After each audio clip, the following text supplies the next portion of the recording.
Quotes. ಸರ್ಫಾ quotes. ಸರ್ಫಾ quotes ರವರ ಸುದೀರ್ಘ ಬಾಳಿಕೆಯ ಸುಂದರವೂ ಆದ ಜಲಾಧಾರಿತ ಪರಿಸರ ಸ್ನೇಹಿ ಪೇಂಟ್ಗಳನ್ನೇ ಬಳಸಿ.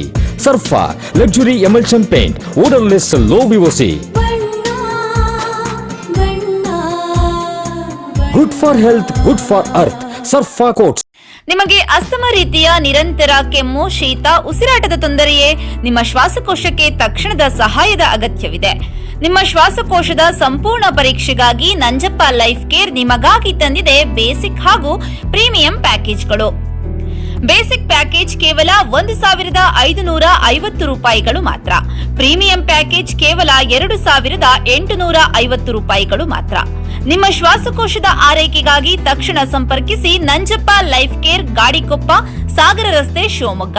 ನಮ್ಮ ದೂರವಾಣಿ ಸಂಖ್ಯೆ 0818226730.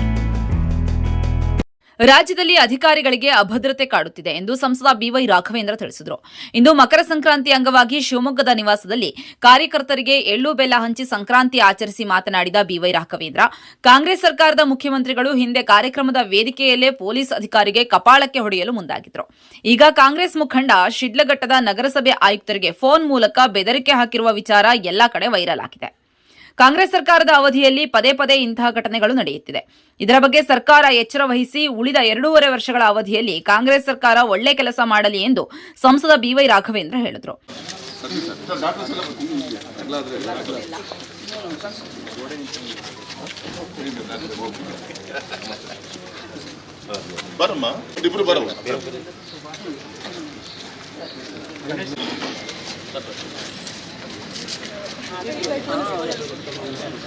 ಒಂದು ಸಣ್ಣ ಬ್ರೇಕ್ ಮುಗಿಸಿ ರಾಘವೇಂದ್ರ ಏನ್ ಹೇಳಿದ್ರು ಕೇಳೋಣ ಬನ್ನಿ.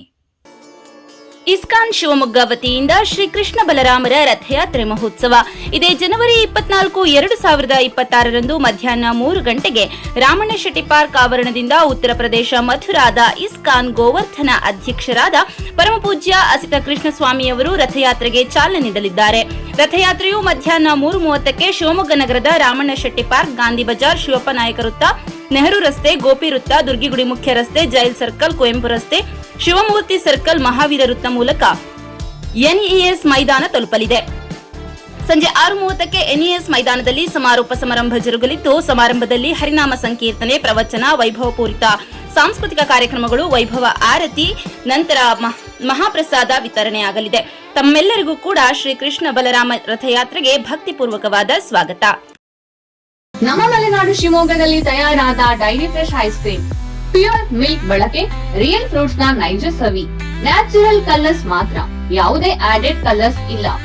15 ವರ್ಷಗಳ ನಂಬಿಕೆಯ ಸೇವೆ, ರುಚಿಯಲ್ಲಿ ಟೇಸ್ಟಿ, ಆರೋಗ್ಯದಲ್ಲಿ ಬೆಸ್ಟ್. ನಮ್ಮ ಊರಿನ ಹೆಮ್ಮೆ, ನಮ್ಮ ರುಚಿಯ ಆಯ್ಕೆ ಡೈರಿ ಫ್ರೆಶ್ ಐಸ್ ಕ್ರೀಮ್.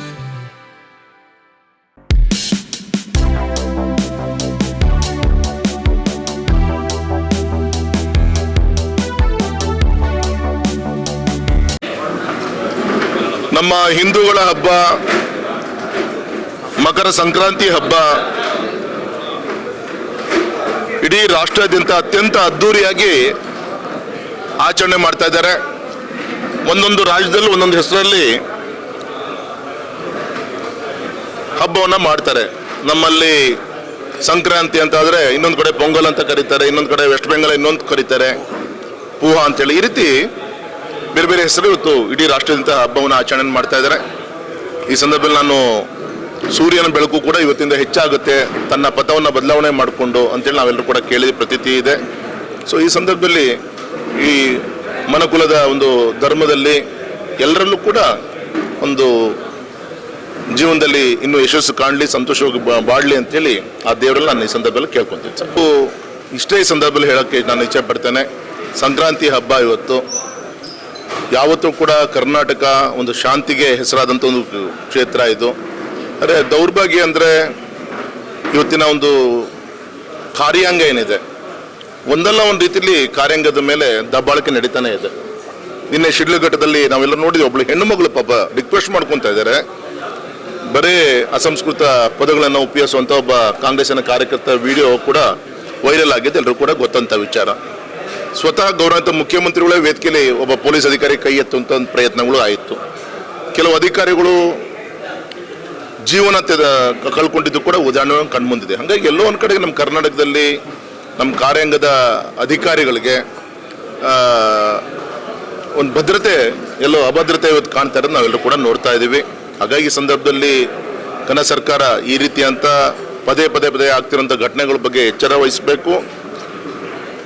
ಮತ್ತು ಇನ್ನು ಉಳಿದಂತೆ 2.5 ವರ್ಷ ಅವಧಿ ಆದರೂ ಕೂಡ ಒಳ್ಳೆ ರೀತಿಯಂಥ ಒಂದು ಆಡಳಿತವನ್ನು ಕೊಡಬೇಕು. ಕೇವಲ ಮೋದಿಜಿಯವರು ಕೊಟ್ಟಂಥ ಕಾರ್ಯಕ್ರಮಗಳನ್ನು ವಿರೋಧ ಮಾಡೋದೇ ಒಂದು ಕಾರ್ಯಕ್ರಮ ಅಲ್ಲ. ಉದಾಹರಣೆಗೆ ಈಗ ಮನ್ರೇಗಾ ಅಂತ ಇತ್ತು, ಇವತ್ತು ನಮ್ಮ ಬೇರೆ ಅದಕ್ಕೆ ಸಾಕಷ್ಟು ಒಂದು ಬದಲಾವಣೆಗಳನ್ನು ನಮ್ಮ ಸರ್ಕಾರ ತರುವಂಥ ಪ್ರಯತ್ನ ಮಾಡಿದೆ. ಅದಕ್ಕೋಸ್ಕರ ವಿಶೇಷವಾದಂಥ ಅಧಿವೇಶನ ಕರೆದು ಜನರ ಕಟ್ಟಿದಂಥ ತೆರಿಗೆ ದುಡ್ಡು ಯಾಕೆ ಹಾಳು ಮಾಡ್ತೀರಿ?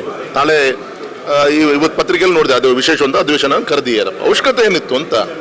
ಅದರಲ್ಲಿರುವಂಥ ಪಾಸಿಟಿವ್ ಇನ್ನೂ 100 ಡೇಸ್ ಇರೋದನ್ನ 125 ಡೇಸ್ ಮ್ಯಾಂಡೇಸ್ ಆಗಿದೆ. ಇನ್ನೂ ಎಫೆಕ್ಟಿವ್ ಮಾಡೋಂಥ ಕೆಲಸ ಮಾಡಿದ್ದಾರೆ. ಭ್ರಷ್ಟಾಚಾರ ರಹಿತವಾದಂಥ ಒಂದು ಸಾಫ್ಟ್ವೇರನ್ನು ಇದರಲ್ಲಿ ತರುವಂಥ ಪ್ರಯತ್ನವನ್ನು ಮಾಡಿ ಅದ್ರ ಮುಖಾಂತರ ಈ ಒಂದು ಕಾರ್ಯಕ್ರಮ ಕೊಡುವಂಥ ಪ್ರಯತ್ನ ಆಗಿದೆ.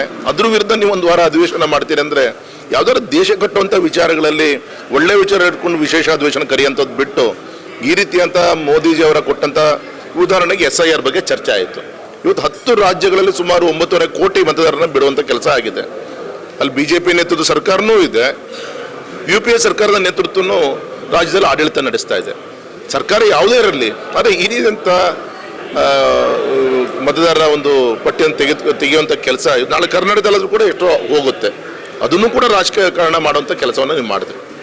ಹಾಗಾಗಿ ಇನ್ನಾದರೂ ಕೂಡ ಈ ರೀತಿಯಂಥ ಕ್ಷುಲ್ಲಕ ರಾಜಕಾರಣವನ್ನು ಬಿಟ್ಟು ಮತ್ತು ವಿಶೇಷವಾಗಿ ಇವತ್ತು ನರೇಗಾ, ಮನ್ರೇಗಾ, ಇವತ್ತು ನಮ್ಮ ಕಾರ್ಯಕ್ರಮಗಳು ಏನು ತಾವು ತಂದು ಇದ್ರ ಬಗ್ಗೆ ನೀವು ವಿಶೇಷವಾದಂಥ ಅಧಿವೇಶನ ಕರೀಲಿಕ್ಕೆ ಹೊರಟಿದ್ರಿ, ಅದನ್ನು ಕ್ಯಾನ್ಸಲ್ ಮಾಡಿ ಅದ್ರ ಮೊದಲು ಅದರಲ್ಲಿರುವಂಥ ಒಳ್ಳೆಯ ವಿಚಾರಗಳನ್ನು ಜನರಿಗೆ ಮುಟ್ಟಿಸುವಂಥ ಕೆಲಸವನ್ನು ಮಾಡಬೇಕು ಅಂತ ಸರ್ಕಾರಕ್ಕೆ ಒತ್ತಾಯನ ಮಾಡ್ತೇವೆ.